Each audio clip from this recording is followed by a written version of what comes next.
हाँ जी दोस्तों, तो welcome back. My name is Neeraj Sharma. आप इस वीडियो को कहाँ से देख रहे हैं, आपका नाम और आपके शहर का नाम वीडियो के कमेंट बॉक्स में जरूर बताइएगा। अगली वीडियो में मैं आपका नाम जरूर लूंगा।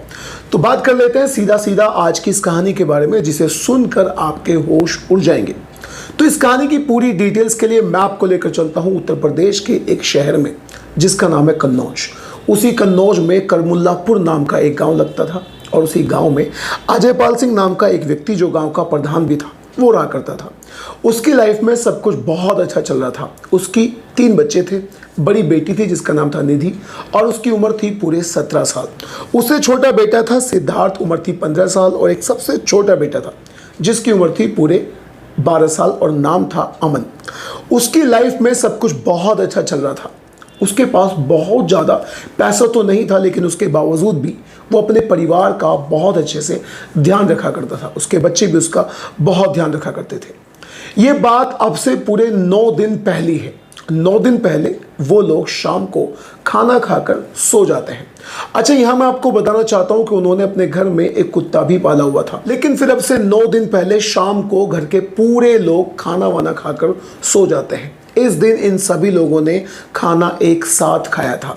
सोने के बाद रात के तकरीबन 2 बजे थे, और रात के 2 बजे के आसपास इसका जो बेटा था, जिसका नाम था सिद्धार्थ, उम्र थी पूरे 15 साल, वो बहुत ज़्यादा चिल्लाता हुआ रात के 2 बजे उठ जाता है। जब आजू बाजू के लोग उसके पास जाते हैं, यानी परिवार के सदस्य उसके पास जाते हैं, उसकी माँ उसके पास आती है, उसका छोटा भाई उसके पास आता है, तो उन सभी के होश उड़ जाते हैं, क्योंकि उसके सर से बहुत ज़्यादा खून निकल रहा था। अब इनके शोर को सुनने के बाद आजू बाजू के और भी कई सारे लोग वहाँ पर इकट्ठा हो जाते हैं।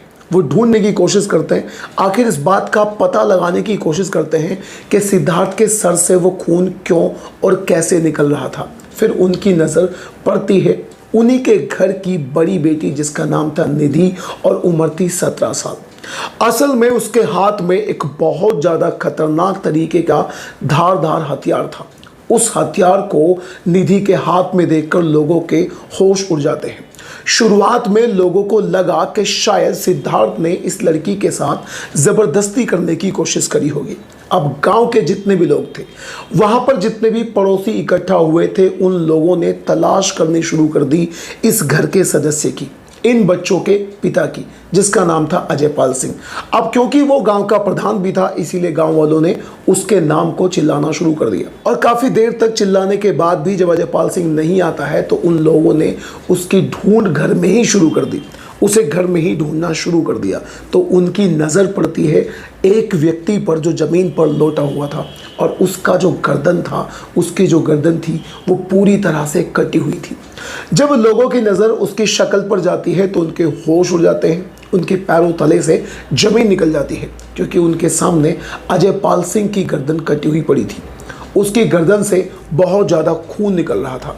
गांव के लोगों ने आनन फानन में उसे हॉस्पिटल में एडमिट किया, लेकिन जब तक वो उसे हॉस्पिटल लेकर जाते हैं, उसकी मौत हो चुकी थी। अब इस मामले को देखकर गांव वालों की कुछ भी समझ में नहीं आ रहा था। यानी बड़ी बेटी निधि के हाथ में धारदार हथियार था, और सिद्धार्थ जो घर का बड़ा बेटा था, उसके सर से बहुत ज़्यादा खून निकल रहा था। अब इस मामले को पूरी तरह से पुलिस के हाथों में सौंप दिया जाता है। पुलिस वाले सिद्धार्थ को भी ले जाते हैं और निधि को भी ले जाते हैं, और अब इनसे पूछताछ शुरू कर दी जाती है। सबसे शुरुआत में सिद्धार्थ से पूछा जाता है कि क्या तुमने अपनी बहन के साथ किसी भी तरह की छेड़खानी की थी? ऐसा हो सकता है कि छेड़खानी के बदले में ही निधि ने उस पर हमला कर दिया हो, लेकिन वो बोलता है कि मैंने कुछ भी नहीं करा। जिसके बाद में पुलिस वाले सीधे निधि से बातचीत करते हैं, और निधि से बातचीत करने के बाद एक ऐसा खुलासा होता है जिसने गांव वालों के पैरों तले से जमीन निकाल दी। पुलिस वालों ने जब सख्ती से निधि से बातचीत करी, तो निधि ने बोला कि हाँ, मैंने ही अपने पिता को मारा है, और मैंने ही सिद्धार्थ पर हमला भी करा था। अब पुलिस वाले ये जानना चाहते थे कि आखिर तुमने ये सब किया तो फिर क्यों किया। फिर निधि एक कहानी सुनाती है। निधि बताती है कि अब से कुछ दिन पहले वो इसी जगह के, यानी अपने गांव के पास में ही एक कॉलेज पढ़ता है, जिसका नाम है सदर इंटर कॉलेज। उसी सदर इंटर कॉलेज में 12th की एक स्टूडेंट थी। वहाँ पर पढ़ते पढ़ते उसकी दोस्ती एक लड़के से हो गई थी। लड़के से दोस्ती होने के बाद निधि उसका कॉन्टैक्ट नंबर ले लेती है, और अब ये दोनों फ़ोन पर घंटों घंटों बातचीत किया करते थे। घंटों घंटों बातचीत करने के दौरान कहीं ना कहीं उसके पिता को और सिद्धार्थ को, यानी बड़े छोटे भाई को, उसकी बातचीत करने की भनक पूरी तरह से लग चुकी थी।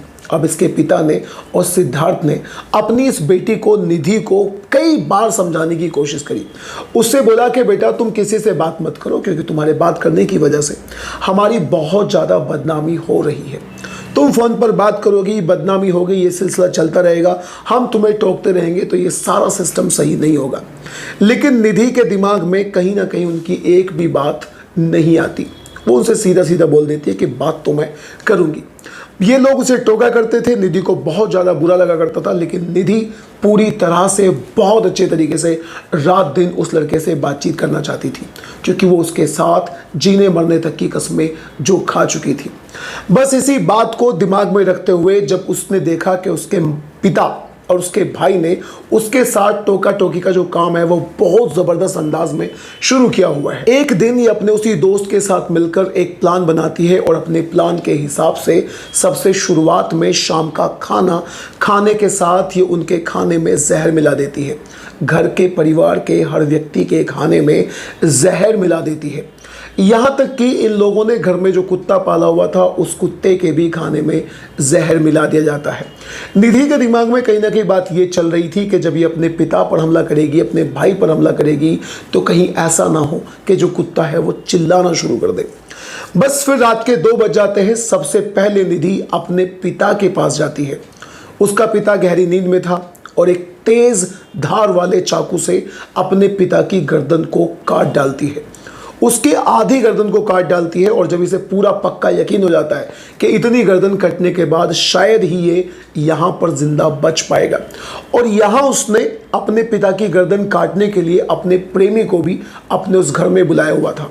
उन दोनों ने ही मिलकर अपने पिता की गर्दन को काट डाला। उसके बाद में वो एक हथौड़ा लेती है और सीधा सीधा अपने सिद्धार्थ भाई के पास पहुंच जाती है। सोने की गोली तो उसने सभी को खिलाई हुई थी। सिद्धार्थ भी गहरी नींद में सोया हुआ था, लेकिन जब हथौड़े से निधि ने सिद्धार्थ पर हमला किया तो उसको हथौड़ा इस अंदाज में लगता है कि उसकी मौत तो नहीं होती, लेकिन उसकी आंख खुल जाती है। उसके सिर में बहुत ज़्यादा तेज चोट लगती है, उसकी आंखें खुल जाती है और उसकी आंखें खुलने के बाद वो चिल्लाना शुरू कर देता है, और उसके चिल्लाने की वजह से ही आजू बाजू के कई सारे लोग इकट्ठा हो जाते हैं और फिर निधि की पूरी तरह से पोल खुल जाती है। जरा सोच कर देखिएगा, एक लड़की को किसी दूसरे लड़के से प्यार होता है और उसी प्यार की वजह से वो अपने सगे पिता और सगे भाई का कत्ल कर डालती है। उसके दिमाग में एक बार को ये भी नहीं आया कि वो वही पिता है जिस पिता ने उसे पाल पोस कर इतना बड़ा किया है। किसी ज़माने में वो अपने पिता की गोदी में पिता के साथ बहुत अच्छे तरीके से खेली होगी, लेकिन आज उसने अपने ही पिता की जान ले ली। आखिर दोस्तों, इस तरह के लोगों के बारे में आपकी राय क्या है? अपनी राय कमेंट बॉक्स में जरूर बताइएगा। चैनल को सब्सक्राइब कीजिएगा अगर आपको इस टाइप की क्राइम स्टोरी सुनना अच्छा लगता है।